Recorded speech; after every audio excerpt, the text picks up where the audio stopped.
Hi again.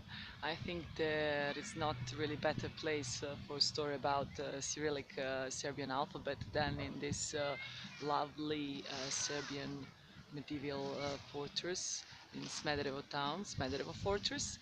I will just quickly spell for you Cyrillic alphabet, and of course I'll make transcription so you can write it down and learn it, and you can use it later if you want to learn how to read and write in Cyrillic letters. Okay, let's start.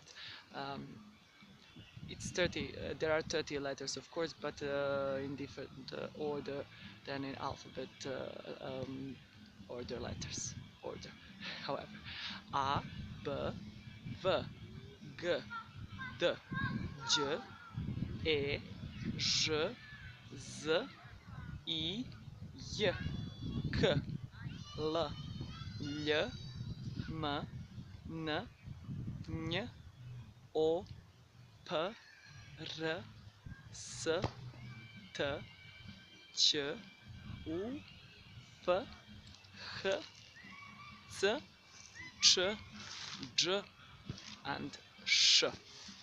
I think in previous video you might be confused with the letter J, J, J like đubre, garbage.